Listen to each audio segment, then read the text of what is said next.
اعوذ باللہ من الشیطان الرجیم بسم اللہ الرحمن الرحیم الحمد للہ رب العالمین۔ بس ہماری کتاب آموزش فلسفہ کے دوسرے درس میں شروع ہوئی تھی اور اس درس میں جناب آیت اللہ مصباح حفظہ اللہ قرون وسطیٰ سے 18ویں صدی میلادی تک کے جو مکاتب فکر ہیں ان کی تاریخ بیان کر رہے ہیں۔ عرض کیا تھا پچھلے درس میں آپ کو کہ جب روم کی جو حکومت تھی اس نے مسیحیت کی طرف تمایل اختیار کیا، مسیحیت کے مذہب کو مانا، تو مذہب جو مسیحیت کا ہے اس کو رائج کر دیا گیا، اور جو وہاں پر یونان کے جو دو بڑے ادارے تھے جہاں پر فلسفہ پڑھا اور پڑھایا جا رہا تھا ان کو بند کر دیا گیا، اور جتنا بھی نظام تھا وہ کلیسا کے تحت آہستہ آہستہ آ گیا۔ کلیسا کی حکومت میں ہی یہ سب چیزیں جو ہیں وہ چلنا شروع ہوئی۔ تو فلسفہ جو کہ پہلے رائج تھا کلیسا کی حکومت آنے سے پہلے، یہ جو فلسفی لہر تھی یہ روم کی حکومت نے جب مسیحیت کو قبول کیا اس وقت بھی باقی رہی، لیکن اس کی جو کیفیت تھی وہ بدل گئی، کہ جس کے اوپر کل ہم نے گفتگو کی تھی، کہ اس کا خلاصہ آپ کی خدمت میں عرض کر رہا ہوں، پھر آج والی بحث کے ساتھ اس کا ربط دیتے ہیں۔ اس زمانے میں کہ جب کلیسا جو ہے وہ حاکم ہونا شروع ہو گیا، تو اس وقت فلسفہ رائج تھا، لیکن وہاں وہ فلسفے کو فقط اتنا ہی نقش اور کردار دیتے تھے کہ جتنا وہ مسیحی عقائد کی وضاحت میں مددگار ثابت ہو، یعنی اس حد تک فلسفی فکر کو اجازت ہوتی تھی کہ وہ پڑھی اور پڑھائی جائے۔ اگر وہ مسیحی عقائد کے خلاف ہوتی تو اس فکر کو آگے نہیں آنے دیا جاتا تھا۔ جیسا کہ کل آپ کی خدمت میں بیان کیا کہ اس زمانے کی جو ایک بڑی شخصیت گزری ہے وہ ہے سینٹ اگسٹائن یا اگستین۔ یہ ایک فلسفی شخصیت تھی اور اہل کلیسا تھا یہ، یعنی خود کلیسا کا عالم تھا یہ، اور اس کو قدیس کے نام سے یاد کیا جاتا تھا، جو کہ مختلف جیسے ہمارے اب اس میں اہل سنت کا مکتب لے لیں یا تشیع کا، تو ایک روحانی شخصیت کو کچھ القاب سے یاد کیا جاتا ہے، تو ان کو قدیس سے یاد کیا جاتا تھا۔ تو یہ جو اگستین تھا یا اگسٹائن کے مختلف اس کے جو تلفظ کیے گئے ہیں، اس نے فلسفی افکار کو اپنایا تو صحیح، لیکن اس میں ارسطو کے افکار کو قبول نہیں کیا، اور عرض کیا تھا کہ یہ ان کے افکار کو ارسطو کے شرک آمیز سمجھتا تھا، اور بالکل اجازت نہیں دیتا تھا کہ ارسطو کے افکار یہاں پر رائج ہوں اور اس کی درس و تدریس کی جائے، بلکہ یہ جن فلسفی افکار سے استفادہ کرتا تھا وہ افلاطون اور نو افلاطون کا جو ایک مکتب گزرا ہے اس سے پہلے، اس سے استفادہ کر کے یہ جو مذہبی عقائد تھے مسیحیت کے ان کو تبیین کرتا تھا۔ یہ سلسلہ جو ہے وہ چلتا گیا، اور ایک عرصے میں ارسطو کے افکار اس معاشرے میں رائج نہ ہو سکے، ارسطو سے افراد اور ماہرین جو ہیں آشنا نہیں تھے۔ آہستہ آہستہ پھر جب مسلمانوں نے مغرب زمین کے ایک حصے پر جا کر نفوذ کیا اور تسلط حاصل کیا، جیسے کہا تھا اندلس کے اوپر، جس کو آج اسپانیہ کہا جاتا ہے، اس کے اوپر جو نفوذ کیا وہاں جا کر اور وہاں ثقافت اسلامی پہنچی، تو اس ثقافت کے ذریعے انہوں نے جو مسلم فلاسفر ہیں ان کے ذریعے فلسفہ جو ارسطو کا تھا اس سے آشنائی حاصل کی. سب سے پہلی شخصیت کے جن سے وہ آشنا ہوئے وہ ابن رشد تھا. اس وقت بھی آپ دیکھیں مغرب زمین کے اندر ابن رشد کو بہت مقام حاصل ہے. یعنی فلسفہ اسلامی کے اندر اگر کسی کا نام لیا جاتا ہے وہ ابن رشد ہے. ابن رشد کو بہت بڑا مقام ہے. اور ابن رشد جو تھا وہ ارسطو کے افکار کے تحت تاثیر تھا، اور اس سے پہلے ابن سینا کا بھی معتقد تھا، کیونکہ ابن سینا خود بھی کیا تھا، ارسطو ہی کے فلسفے کا قائل تھا، اس کی روش کو مانتا تھا اور اسی کے فلسفے کو توضیح دی جا کر. درست ہے. تو ابن رشد کے ذریعے یہ ارسطو سے آشنا ہو گئے. اب یہاں پہ کیسے آشنا ہوئے اس کی ایک داستان ہے. جس طریقے سے یہ آشنا ہوئے، ایک شخصیت گزری ہے اسی زمانے کے اندر جس کو کہا جاتا ہے البرٹس میگنس، جس کو البرٹ دا گریٹ بھی کہتے ہیں. البرٹ گریٹ جو ہے اس سے تعبیر بھی کرتے ہیں اس کو. نام اس کا پورا جو ہے وہ البرٹس میگنس ہے. یہ بہت بڑا خطیب تھا. اسٹیج پہ جس طرح جانا، گفتگو کرنا، افراد کو تحت تاثیر لے کر آنا، یہ اس کے اندر ایک خصوصیت پائی جاتی تھی. اس کا ایک شاگرد تھا کہ جو اس کے ان دروس سے، ان تقریروں سے استفادہ کرتا تھا، جو کہ کل آپ کی خدمت میں عرض کیا تھا، وہ تھامس ایکوینیس تھا. تھامس ایکوینیس جو ہے وہ اس البرٹ گریٹ سے جو ہے استفادہ کرتا تھا بہت زیادہ. اور یہ جو البرٹ تھا یہ بہت زیادہ تحت تاثیر آیا ہوا تھا ارسطو کے، اور یہ تاثیر قبول کی تھامس ایکوینیس نے، اور یہ ارسطو کے افکار کو قبول کر کے اس کو آہستہ آہستہ بیان کرنے لگا. جیسے ہی ارسطو کے افکار رائج ہونا شروع ہوئے تو ظاہر سی بات ہے اس سے پہلے جو اگسطین کا زمانہ تھا اس سے لے کر اب تک ارسطو کے افکار کو مخالف دین مسیحیت سمجھا جاتا تھا. تو اب مقاومت شروع ہو گئی کہ ارسطو کے افکار کیوں بیان کیے جاتے ہیں، لیکن انہوں نے بھی مقابلے میں مقاومت کی. تھامس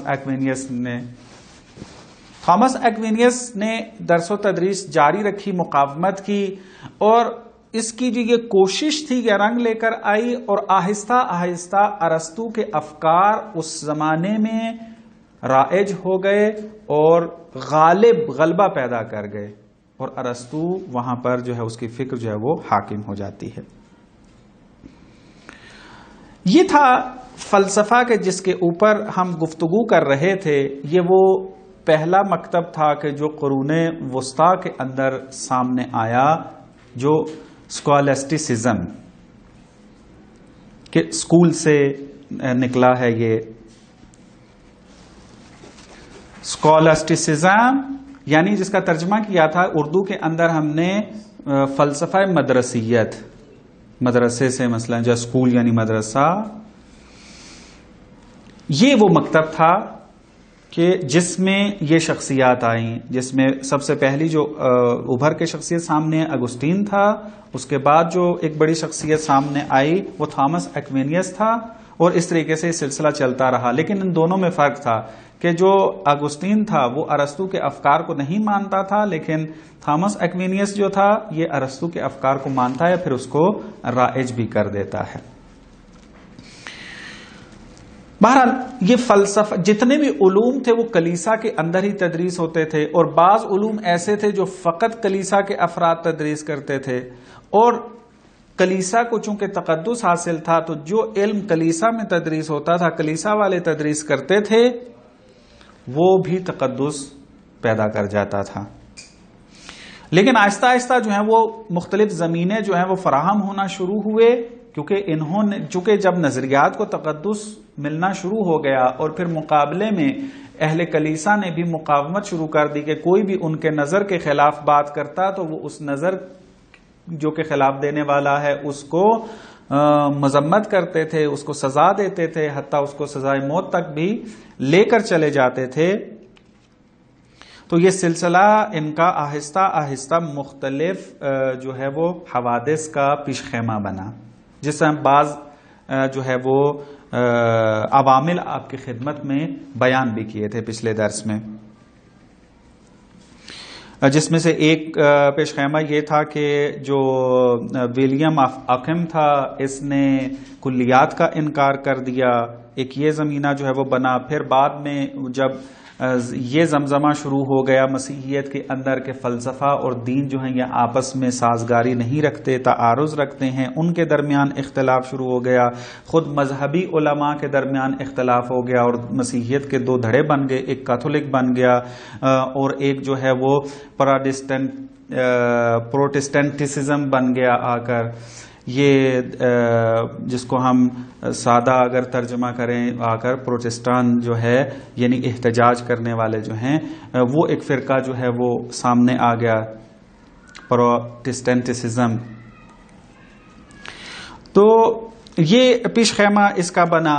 اور پھر اس کے بعض بہت ہی خوبصورت جو ہے وہ واقعات بھی ہیں کہ جو دلچسپ بھی ہیں اور انتہائی مثلا جو ہے وہ دردآور بھی ہیں. ان میں سے ایک جو ہے آپ کو واقعہ سنایا گالیلیو کا کہ جو کہ زمین کو مرکز نہیں مانتا تھا. اصل میں یہ توجہ کس نے دلائی تھی؟ کوپرنیکس نے جو ہے وہ توجہ دلائی تھی. کوپرنیکس نے جو ہے یہ کہنا شروع کیا تھا کہ زمین مرکز نہیں ہے، اور پھر بعد میں آہستہ آہستہ گیلیلیو جو ہے یہ آ کر اس نظریے کو ترویج کرنے لگا، اور پھر وہ واقعہ جو آپ کی خدمت میں عرض کیا تھا. تو ایک اور جو واقعہ نقل کیا جاتا ہے مذہبی دنیا کا ہے، وہ یہ تو آپ کو سائنسی دنیا کا بیان کیا تھا، جس میں جو اس دور کے اندر ایسٹرونومی جو ہے رائج تھی، اور کیا تھی وہ پیٹولمی کی جو ایسٹرونومی تھی، فلکیات تھیں، وہ رائج تھی اور کلیسا اسی کو تدریس کرتا تھا. دینی ماحول کے اندر بھی یہی تھا. کلیسا نے ایک قانون بنایا ہوا تھا جس میں وہ یہ قائل تھے کہ متن دینی کا ترجمہ اور تفسیر جو ہے وہ کلیسا کا حق ہے اور کسی کا حق نہیں ہے. نہ کوئی ترجمہ کر سکتا ہے اس کو اور نہ ہی کوئی اس کی تفسیر کر سکتا ہے. مثال کے طور پر اگر ہم مثال لے لیتے ہیں قرآن کی، مثلا اگر کوئی دعویٰ یہ کر دے آگے مثلا کہ قرآن کا ترجمہ اور تفسیر کوئی نہیں کر سکتا، فقط مثلا فلانا جو ہے وہ مذہبی ادارہ کر سکتا ہے جو حاکم مثلا اس دور کا ہو. تو یوں اگر کوئی کہہ دے تو یہ سلسلہ تھا کہ وہ کہتے تھے تورات و انجیل مثلا جو متن دینی ہے اس کو کوئی بھی جو ہے وہ تفسیر نہیں کر سکتا، انجیل مقدس کو، اور یہ فقط کلیسا کی ذمہ داری ہے. لیکن جب آہستہ آہستہ جب دیکھا ماہرین سامنے آئے تو ایک جو مفکر سامنے آیا تھا، آپ نے نام سنا ہوگا اس کا، مارٹن لوتھر. مارٹن لوتھر جو تھا یہ خود عالم تھا، یعنی جو ان کا پاپ جس کو کہتے ہیں یا ان سے بھی نیچے اگر کوئی مقام تھا، یعنی خود اہل کلیسا تھا یہ. لیکن اس کا یہ نظریہ تھا کہ یہ بات درست نہیں ہے کہ متن دینی کا جو ترجمہ نہیں کیا جانا چاہیے یا اس کی تفسیر فقط وہی ہے جو اہل کلیسا کریں. یہ اس کا قائل نہیں تھا، اور اس نے سب سے پہلے کیا کیا؟ جرمنی میں اس کا ترجمہ کر دیا. جب اس نے یہ ترجمہ کیا تو ظاہری بات ہے کہ ایک مقدس عقیدہ اس کے خلاف ایک عمل انجام پایا ہے، تو اس میں ایک جو اس کا پاپ تھا بڑا، اس نے باقاعدہ لیٹر لکھا مارٹن لوتھر کو کہ تم نے یہ جو کام کیا ہے یہ غلط کیا ہے، اور اس کی مذمتی بیان دیے اس لیٹر کے اندر. تو اس مارٹن لوتھر نے ایک کام جو کیا وہ یہ کہ وہی وہ خط لیا اور خط لے کر وہیں پر ہی آگ کے اندر جلا دیا. یعنی یہ اس نے احتجاج کیا. اور یہ جو فرقہ تھا دوسرا جو کیتھولک کے مقابلے میں آیا، وہ اسی کے بعد ہی جو ہے وہ آہستہ آہستہ وجود میں میرا خیال میں آیا ہے. تو یہاں سے ان کا اختلاف بھی جو ہے وہ شروع ہو گیا، اور پھر کلیسا کی قدرت سے خود متن دینی بھی باہر آ گیا، چونکہ وہ تفسیر خود کرتے تھے، جو تفسیر انہوں نے کر دی وہ ماننی پڑتی تھی آ کر. لیکن جب مارٹن لوتھر نے اس کا ترجمہ کر دیا اور لوگوں کے ہاتھ میں دے دی، اب ظاہری سی بات ہے اب تو ہر بندہ یعنی اس کتاب کو خود بخود جو ہے وہ پڑھ سکتا ہے، اس میں تفکر کر سکتا ہے. تو لہٰذا یہاں سے کلیسا کی حاکمیت جو ہے اس اعتبار سے بھی ختم ہونا شروع ہوئی. بہرحال یہ تمام عوامل اکٹھے ہوتے ہیں، چاہے وہ مذہبی ہوں، سیاسی ہوں، سائنسی و علمی ہوں، یہ عوامل اکٹھے ہوتے ہیں اور آہستہ آہستہ کیا ہوتا ہے، کلیسا کی حکومت جو ہے وہ ختم ہو جاتی ہے. انہوں نے مقاومت بہت زیادہ کی، لیکن وہ مقاومت جو کلیسا کی تھی وہ ثمر بخش نہ ہو سکی اور کلیسا کی جو ہے وہ حکومت ختم ہو گئی. لیکن ایک مشکل ایجاد ہو گئی یہاں پر، کیا کہ بہت زیادہ علمی انقلاب سامنے آئے. جیسا کہ مثلا آپ کو کہا کہ اسٹرونومی کے اندر، فلکیاتی مسائل کے اندر جو ہے وہ ایک انقلاب یہ سامنے آیا کہ زمین جو ہے وہ مرکز نہیں ہے، یہ باطل ہو گیا، اور یہ بھی دینی اور مقدس عقیدہ تھا. اور جو ہے مثلا پیٹولمی کی جو اسٹرونومی تھی وہ بھی مکمل طور پہ جو ہے وہ باطل ہو جاتی ہے، وہ بھی مقدس ایک عقیدہ تھا، وہ بھی ختم ہو جاتا ہے. ارسطو کی جو بیان کردہ طبیعیاتی مسائل تھے وہ بھی کیا ہو جاتے ہیں، باطل ہو جاتے ہیں، اور ان کی مخالفت جو شروع ہو جاتی ہے. اور حالانکہ کیا نام ہے اس کا، تھامس ایکوینیس نے جو ارسطو کے افکار کو حاکم کر دیا تھا معاشرے کے اندر، تو کلیسا اس کو مان چکا تھا عقائد کو ارسطو کے. تو ظاہری بات اب ارسطو کی بھی جو بیان کردہ طبیعیات ہے وہ بھی رد ہونا شروع ہو گئی. تو یہاں پر پھر بعض افراد نے یہ سوچنا شروع کیا کہ پھر اس کا مطلب ہے کہ کوئی چیز پھر کس پر یعنی ہم یقین رکھیں.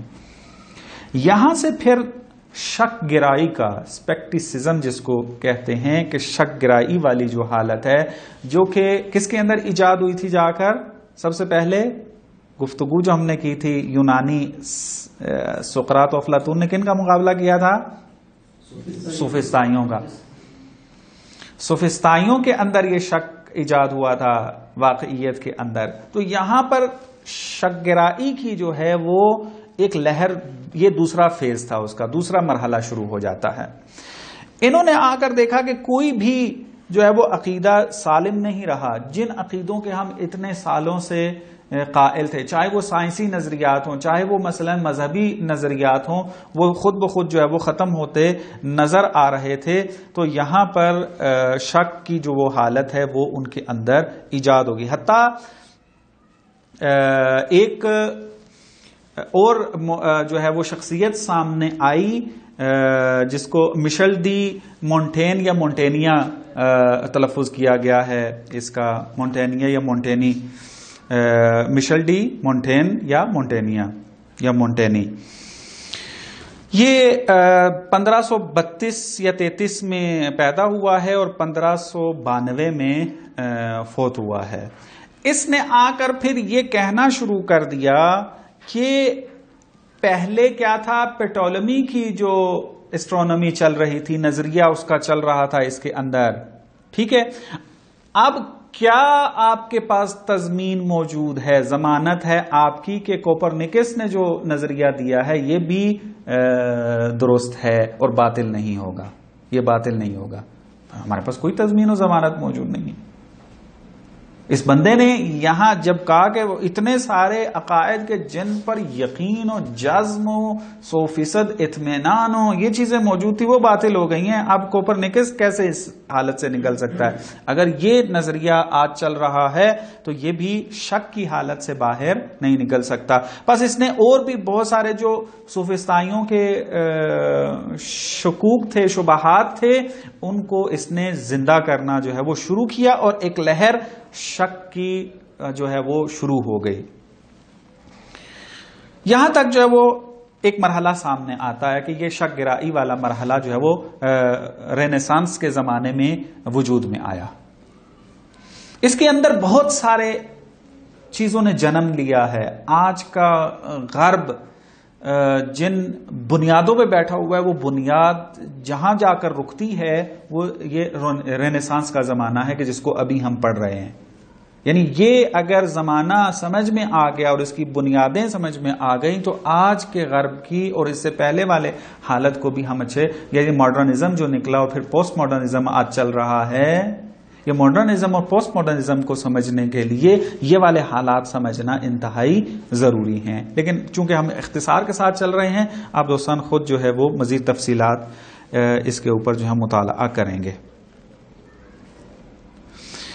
تو یہاں پر اب آ کے آیت اللہ مصباح جو ہیں وہ اس شک کے خطر کو بیان کرتے ہیں کہ جو حالت اس رینیسانس کے زمانے میں حاصل ہوئی اور اسپیکٹیسزم کا ایک مکتب جو ہے وہ وجود میں آ گیا، شک گرائی وجود میں آ گئی، تو علامہ مصباح جو ہیں یہاں پر فرماتے ہیں کہ اس قسم کا شک جو ہے کتنا بڑا خطر رکھتا ہے، اور واقعاً خطر ہے. مثلا اب کیا اگر یہ والا شک انسان کے ذہن میں بیٹھ جائے اور اس کا سدباب نہ کیا جائے تو اس کا مطلب ہے کہ آپ کے لیے کسی قسم کا کوئی ملاک موجود نہیں ہے. نہ تو آپ کوئی اخلاقی نظام بنا سکتے ہیں، نہ ہی آپ حقوقی نظام بنا سکتے ہیں، یعنی یہ بعض جو حقوق اور لاز کا جو سسٹم ہے وہ بنا سکتے ہیں، نہ کوئی آپ سیاسی سسٹم بنا سکتے ہیں، نہ کوئی آپ دینی سسٹم بنا سکتے ہیں، کیونکہ سسٹموں نے بننا ہوتا ہے، نظام نے بننا ہوتا ہے بعض نظریات کے اوپر، اور وہ نظریات بھی کیا ہونے چاہیے؟ ثابت شدہ ہونے چاہیے. لیکن اگر وہ شک کے اندر مبتلا ہو، ہر نظریے کے اندر، ہر میدان کے اندر، تو کہاں سے آپ ایک نظام لے کر آئیں گے؟ اور یہ شک کی حالت جو ہے خود دینی اعتبار سے جو ہے وہ بہت زیادہ خطر رکھتی ہے. کہ مثلا آپ دینی عقائد کے اندر مثلا خدا کے وجود کے قائل ہیں، انبیاء کے قائل ہیں، متن مقدس کے قائل ہیں، قیامت کے قائل ہیں.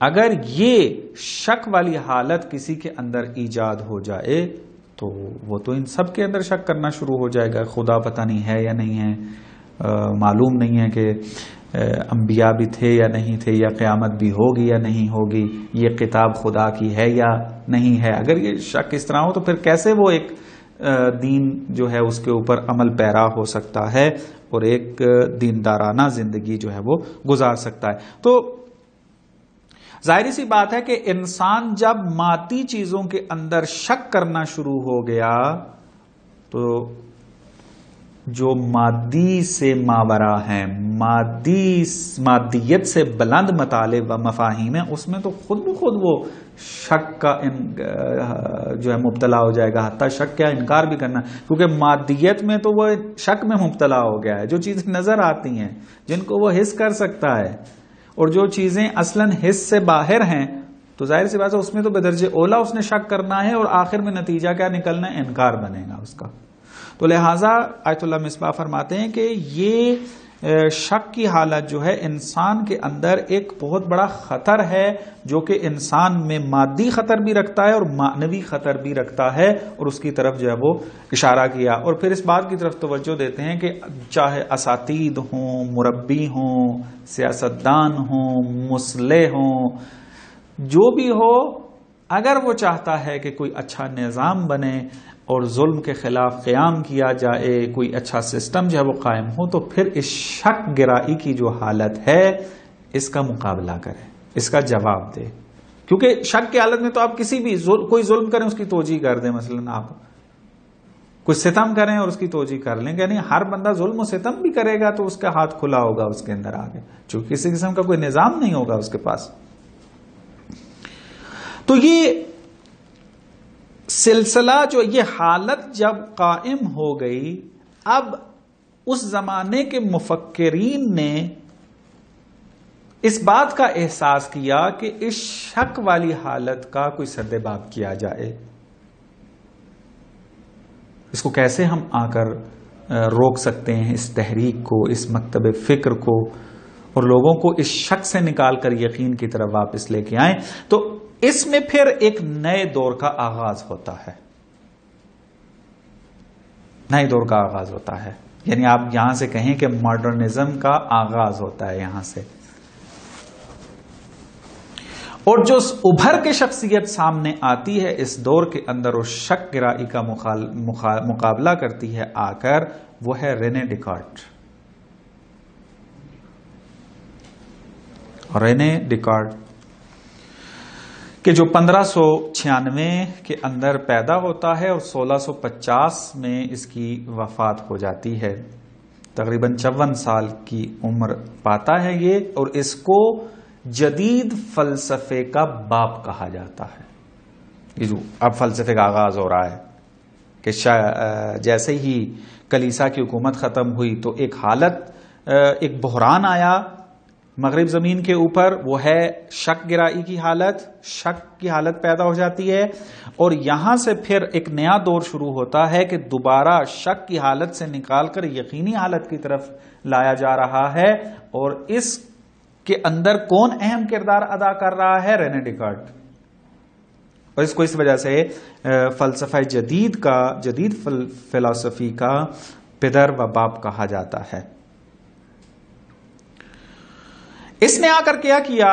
اس نے اسی زمانے کی جو شک والی حالت تھی، اسی کو حربہ بنایا انسانوں کو یقین تک لانے کے لیے۔ کیسے؟ اس کو میں مختصر توضیح دیتا ہوں، ابھی چونکہ وقت ختم ہو گیا، انشاءاللہ کل جو ہے ایک تھوڑا سا مطالب اس کو کھولیں گے اور پھر اگلی بحث میں چلے جائیں گے۔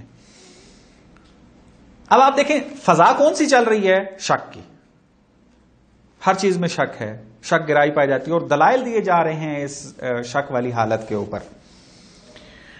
ڈیکارٹ نے آ کر کہا کہ اس کا ایک فرانس کے، کیونکہ فرانسوی تھا، یہ فرانس سے تعلق رکھنے والا فیلسوف تھا یہ، اس نے فرانس میں ایک جملہ ادا کیا جو میں لکھ کے نہیں لایا کہ کیا بنتا ہے۔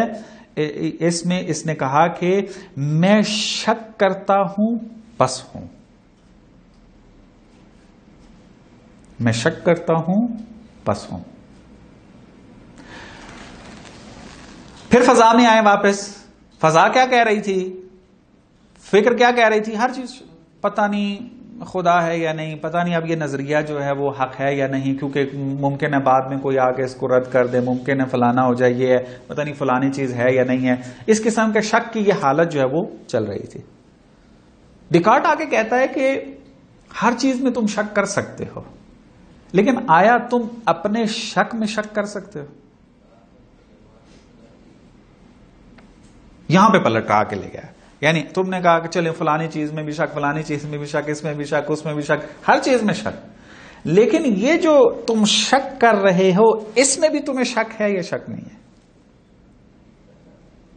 اگر کہو گے کہ مجھے شک ہے تو اس کا مطلب مریض آدمی ہے یہ، کہ شک کے اندر بھی کیا ہے، وہ کہہ رہا ہے مجھے شک ہے۔ طبیعی ہوگا کہ ہر بندہ یہاں پر آ کر یہی جواب دے گا کہ میں شک کر رہا ہوں، اس کے اندر تو مجھے یقین ہے نا کہ میں شک کر رہا ہوں، یہ تو وجدانی امر ہے نا۔ کہتے ہیں کہ بس یہ تمہارا شک کرنا اور یقین ہے تمہیں اپنے شک کرنے کے اوپر، یہ اس بات کی دلیل ہے کہ تم ہو، میں ہوں، چونکہ میں ہوں گا تو شک کروں گا نا۔ شک میں تو تمہیں یقین ہے، تو شک کرنے والے میں بھی کیا ہونا چاہیے؟ پھر یقین ہونا چاہیے، کیونکہ شک ایک حالت کا نام ہے۔ اگر تمہیں شک کرنے میں یقین ہے تو پھر اپنے نفس کا بھی تمہیں کیا ہوگا؟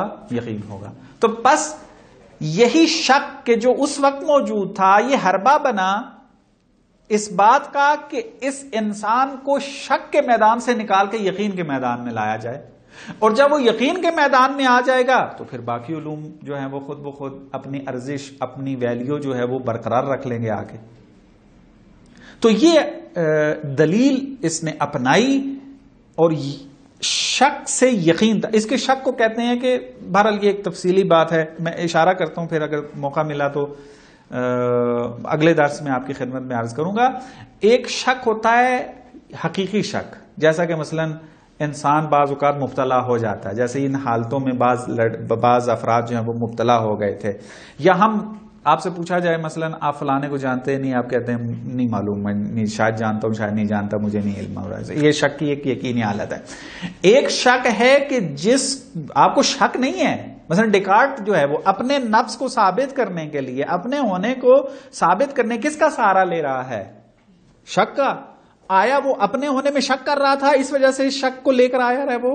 نا، اس کو کہتے ہیں شک دستوری، یعنی آپ ایک دلیل کے طور پہ شک سے جو ہے وہ استفادہ کر رہے ہیں کہ اس کو کھولنے کی ضرورت ہے، ابھی وقت نہیں ہے، بعد میں اس کو کھولیں گے۔ بس یہاں سے ایک نیا فلسفہ جو ہے وہ شروع ہوتا ہے، فلسفہ جدید، کہ جس کا بانی جو ہے وہ رینے ڈیکارٹ ہے، کہ اس میں پھر مختلف شخصیات جو ہیں وہ سامنے آئی ہیں، کہ ان کا پھر بعد میں مختصر سا تعارف دیکھیں گے اگر وقت ہوا، وہ پھر اگلی بحث جو ہے وہ بھی دلچسپ ہے انشاءاللہ پھر اگلے درس میں۔ والسلام علیکم ورحمۃ اللہ وبرکاتہ۔